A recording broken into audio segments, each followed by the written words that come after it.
Good morning. Welcome to another episode of Wake Up with Ashland. We appreciate you waking up with us this morning. My name is Eric Brooks. I'm the curator here at Ashland, the Henry Clay Estate. And we're going today to take another exciting artifact adventure. I have a really interesting artifact, a model boat that tells a fascinating and in many ways tragic story. We'll also take this opportunity to look into the descendants of Henry Clay and talk about what it means to be a descendant of someone like Henry Clay. Before I get further into our artifact today, I want to take a moment to thank Dupree Mutual Funds for their generous support of this series. It's thanks to their support that we're able to bring you what we're doing today and what we will continue doing in the weeks to come. So we hope you've been enjoying it, and we want to thank them for giving us the opportunity to bring it to you. So without further ado,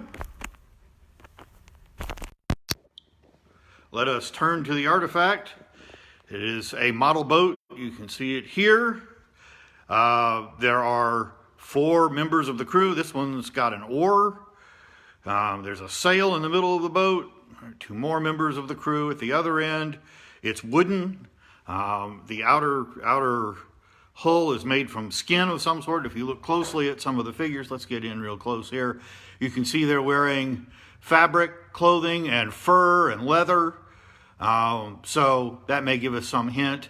If you look at this one, some of them have top knots, some of them, so that may also tell us something about the boat.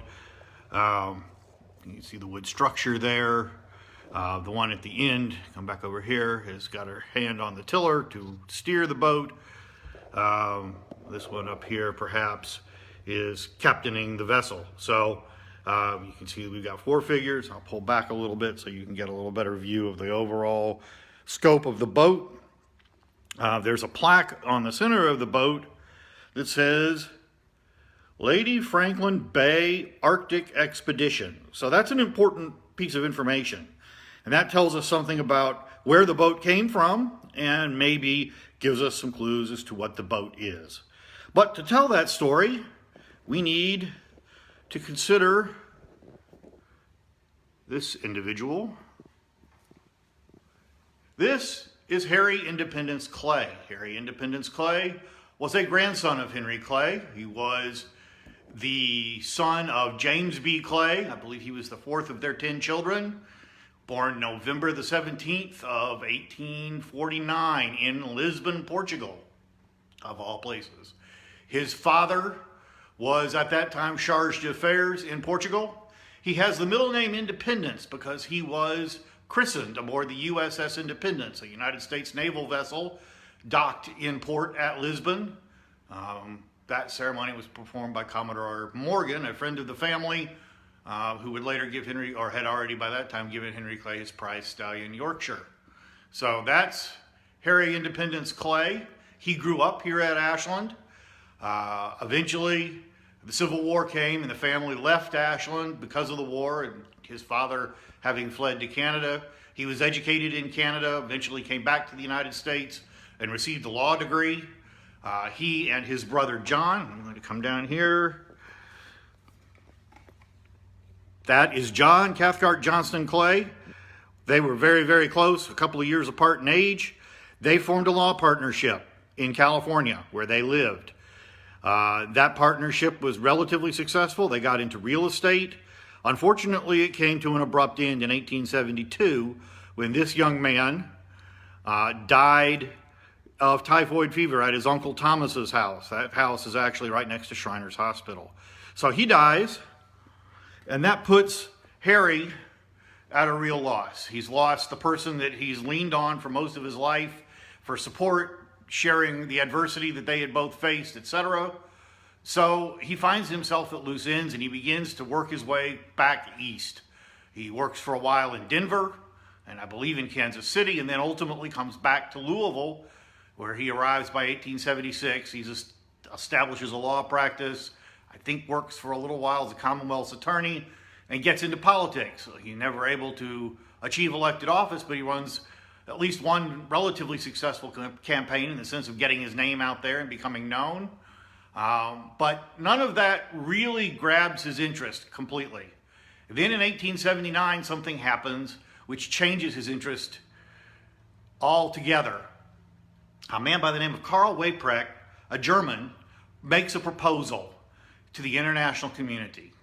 He proposes that in 1880 they have the International Polar Year and that they establish a series of bases around the Arctic Circle from which explorations can be undertaken and an attempt made to reach the North Pole.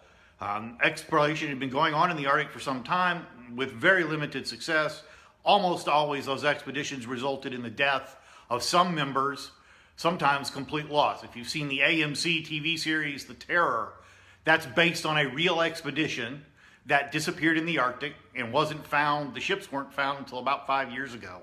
So that happened. And Karl Weyprecht's theory was if we have bases at the Arctic Circle, we'll be able to do this a lot more safely and securely. So Harry joins. He decides he wants to do this, and he finds a man named Henry Howgett, a U.S. Army officer who has put together an expedition, and he goes off in June of 1880 to the Arctic. This medal, put this down here, maybe easier to do it this way, was given to him by his friends in Louisville. This is actually on loan to us from a relative of his, that they gave him this medal, thanking him for what he was doing and sending him off on his expedition.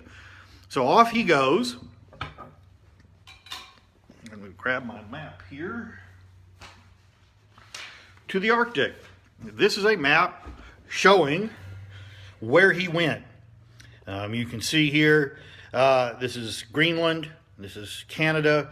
The goal was to reach up here, a place called Fort Conger. I'll show you up here on the inset, pretty far north. That's where they were going to establish a fort. Unfortunately for Harry, the expedition he was on got about here, Godhaven, and the boat they acquired for it, a boat called the Gulnare, simply failed. It was not go any further, so the expedition was abandoned. When that happened, Harry decided to stay and wait for the expedition to return the next year.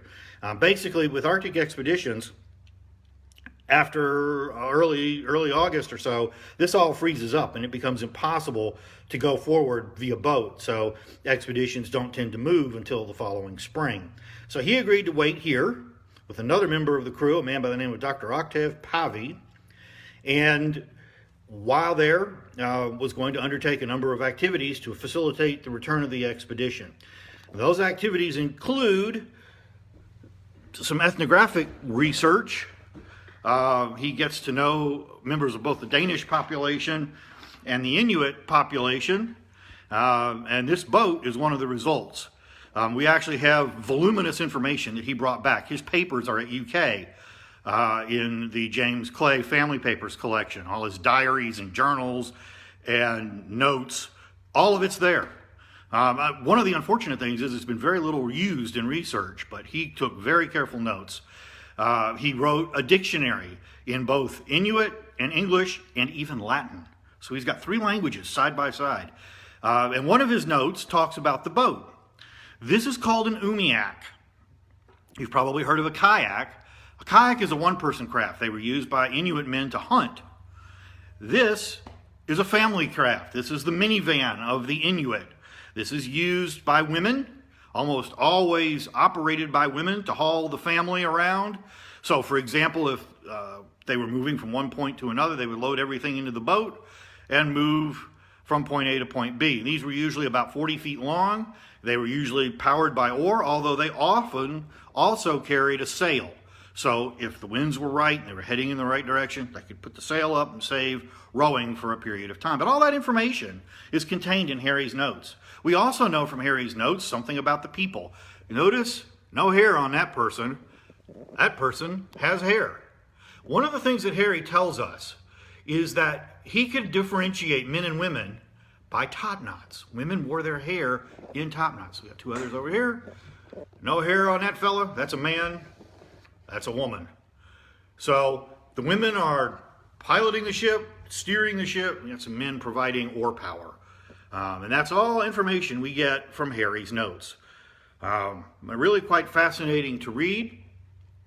We were able to do more research, of course, but it was the notes that got us going on all of that. So that's how we know this information. Harry also collected a few other things. That is a harpoon point. It's probably missing an extra piece that would go on the end, maybe a metal piece, but that is bone. That came with the boat. That was actually in the boat at one time. These are musical instruments, and they're in the shape of seals. You probably are familiar with ocarinas from South America. That's basically the same thing. These apparently were played by Inuit children, and he loved the Inuit. He thought they were amazing people. He would carry gumdrops in his pocket, for example, to give to the Inuit children. So he brought back a number of interesting items. Well, the year passes, and Harry, at the end of the year, finds himself with Dr. Pavy, and Howgett doesn't come back. And the reason for that is that it is discovered that he embezzled the money for his expedition from the U.S. government, so he's on the run. But another expedition, commanded by a man named Lieutenant Adolphus Greeley, sets off. And they eventually make it to Godhaven and meet up with Harry and Dr. Pavy. They join the expedition. They go to Fort Conger, which I showed you on the map. Trying to do this carefully here. Sorry, a little tricky to do all of this at once. So they make it on up to Fort Conger, all the way above the Arctic Circle there. That they start camp. Unfortunately, Henry and Dr. Pavy have come to odds over a matter that occurred during the year they were in Godhaven. Dr. Pavy is a medical doctor, and one of the local Inuit children, a son of an Inuit leader, got sick. And he basically refused to treat the boy because he was Inuit. Dr. Pavy had some very racist views, unfortunately, and that didn't sit well with Harry. He didn't see that as at all right. He thought it was an abuse of his Hippocratic oath, etc. And they just essentially came to complete odds over it, refused to speak to one another, had lost all respect for one another. And Dr. Pavy eventually said to Greeley, look, it's either him or me. If he stays, I'm leaving. Which put Adolphus Greeley in a bad position in two ways. He needed a doctor desperately. He also couldn't be dictated to and retain authority for his men. Harry stepped up and he told Greeley, don't worry, I'll go. So when the ship departed, leaving the expedition, he got on and left. And the Greeley expedition went on, and over their year of exploration, their first year of exploration, achieved a new farthest north, attaining a record previously only held by European countries, and a number of other important observations. Unfortunately, the Greeley expedition got stuck in the Arctic. The relief expedition that was supposed to come at the end of year one didn't make it. Then they were there another year, and the next relief expedition also failed to make it. By that time, Harry had become quite concerned and volunteered to go on that expedition and actually produced a plan, which he wrote up and sent to the government. That plan, unfortunately, was relatively ignored. The end result being that after 3 years in the Arctic, a rescue expedition was sent, 2 ships, the Bear and Thetis. They found the expedition at a place called Camp Clay. I'm going to try to keep this on Harry. And Camp Clay was at a place called Cape Sabine. This is a map, a plan of Camp Clay. And they called it that because when the Greeley expedition arrived at this location, they found a cache of goods that had been left by the last relief expedition. And in it, they found a lantern wrapped in newspaper. They unwrapped the newspaper and discovered that it was Harry's plan that had been printed in the paper, which they knew would work. So they named the camp after him because he had created a plan to rescue them, which, although not enacted, would have done that. By the time this camp was found, a grand total of 7 of 21 men were still alive. All the rest had died. The 7 that were alive were so bad off, they were found under a tent, laying there, basically waiting to die. They couldn't move. They were so far gone that it was thought that another 24 hours and they probably would have died. So, one of those men died immediately after being rescued. The other 6 survived. The bodies were recovered and brought home. It was later discovered that there was some evidence to suggest that over the course of that final year, when they ran out of anything else to eat, that in fact some of the men of the expedition resorted to eating parts of their comrades. Adolphus Greeley never actually address that matter, aside from saying we did what we had to do, and anyone in our situation would have done the same. Needless to say, Harry was very saddened that his efforts didn't result in greater success in rescuing these men, but he did all that he could do. Unfortunately, Harry's story doesn't end particularly happily either. In September of 1884, a matter of a few months after the Greeley expedition was rescued, he went to a bar in Louisville, became intoxicated, got into an argument with the barkeeper, a man named Andy Wepler, and over a $4 debt and political differences, he was shot and killed. So his story ends at the age of 34, a life cut tragically short. He accomplished some amazing things. When you read the material he created, it is remarkable the things he was able to do and the information that he was able to put together. The saddest part of that is that that information has never really been thoroughly examined or published as part of the record. There is an official Greeley record, but his record really hasn't ever been all that accessed. It's fascinating to read. I've been through it a number of times, but it's there, and I think could contribute some very important information to the scientific record if someone researched it properly for that purpose. Harry is just one of many descendants of Henry Clay who accomplished a number of important things. We can talk about some of his brothers. His brother Thomas went on an expedition, out west, and was one of the people who helped to locate Geronimo and to convince Geronimo to surrender. Geronimo found him such an honorable man that he actually gave him one of his bridles from his horse. So the object was displayed in the family home for many years. This picture is of Apaches. Turn it the right way here. This was taken by Thomas. These are people he met while out west.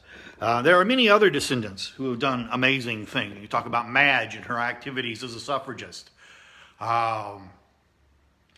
Robert Pepper Clay, a descendant of Henry's brother Charles, received the Croix de Guerre from France for his actions in World War II.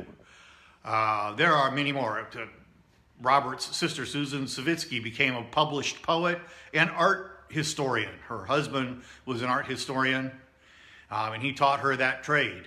We have a descendant today who is involved actively in in negotiating maritime security agreements with nations around the world. Just a fascinating lot of people. So this family is amazingly accomplished and has always sought accomplishment in many ways. And now one of the reasons that Harry went to the Arctic was because he wanted to make his name. He wanted to be the next great Clay. So that was his goal. I see a question from Julie about redheads. I don't know whether any of the Jacobs, which are Harry's mother's family, had red hair. You see it occasionally in the Clay family, but you're right, it's not something you see commonly. Henry Clay is described in youth as having the whitest, frizziest hair his wife had ever seen. So probably in youth, their hair was lighter colored and darkened as they aged. Unfortunately, he didn't live long enough for his hair to get really dark and then perhaps turn gray. So we'll not know. But yeah. The Inuit he just found very, very friendly, very engaging. Was asked what he admired about the Inuit. He just saw them as really incredible people and enjoyed getting to know them. So I see here we have someone who, according to her family and her family tree, were kin to Henry Clay. If you'd like to know more, you can email me at ebrooks@henryclay.org, and I'll be glad to look into that for you and provide whatever information I can. If you're interested in knowing more about this expedition and about the family, there are books for that. This one is easy to get, and it tells you about the Greeley expedition. It doesn't mention Harry very much, although it does mention Camp Clay. And it's not bad. It's a little sensational. This one's actually still in print, so you can get it. There's a second one, which is not still in print. It came out in 1961. It's much better. It's called Abandon. You may be able to find it on Google Books. If you're interested in the family, this book is really unique. I don't know of many like it. It's called The Family Legacy of Henry Clay, In the Shadow of a Kentucky Patriarch, and it examines the legacy of Clay's descendants and how that reflects upon who Clay was and what they did. So it's a fascinating study. I don't know of very many like it.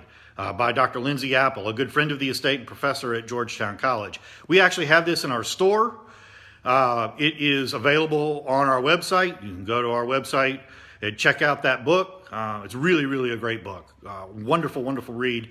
He got involved, probably 30 or more years ago when a descendant asked him to look at her family collection of papers, which is actually the collection that includes Harry's papers.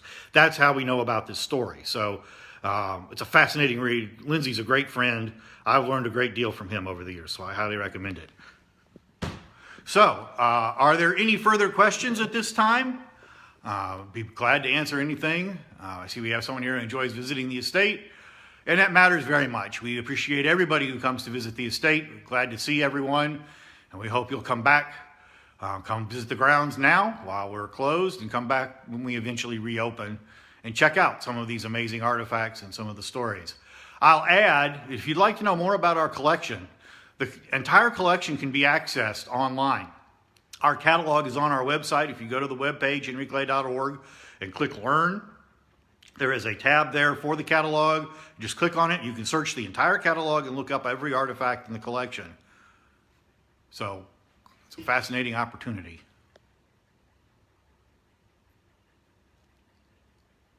Well, if there aren't any other questions, thank you very much for tuning in.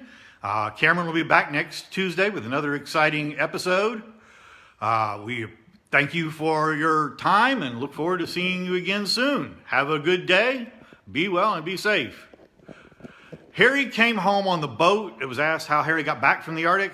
A boat came forth, took the Greeley expedition up there, and dropped them off, and the boat stayed until they got set up and then went back, and he went back with the boat that had brought the Greeley expedition to the Arctic. So that's how he got home. Elizabeth Hudson. I see we have a question about Elizabeth Hudson. We have some on Elizabeth Hudson, not a whole lot. Elizabeth Hudson was from Virginia, like Clay's father. Her father was a relatively wealthy man. By the time he died, he had about a 500-acre farm, of which half was occupied by Elizabeth Hudson and her husband, John Clay, the other half by her sister. John died when Henry Clay was 4. She remarried a man by the name of Watkins, Henry Watkins. They eventually came to Kentucky and settled in Versailles, where they operated a tavern. Downtown, there's actually a historical marker outside where the tavern was. She died in 1820 something, I believe. And not long, sometime after that, once Lexington Cemetery opened, this would have been in the 1840s, Clay moved her there, and she's buried there today. So that's most of what I know off the top of my head about Miss Hudson. I know Clay loved his mother very, very much, admired her a great deal, and she certainly was worthy of that respect. This is a woman who was married at the age of 15, had her first child at the age of 16, had a grand total of 17 children, and bore the last, I believe, at the age of 42. So from 16 to 42, she was pretty much continuously pregnant or nursing a child. That's hard to imagine. Again, thank you for tuning in. We appreciate it. I enjoy the questions. I hope you've enjoyed the presentation. And we'll look forward to seeing you again on Tuesday.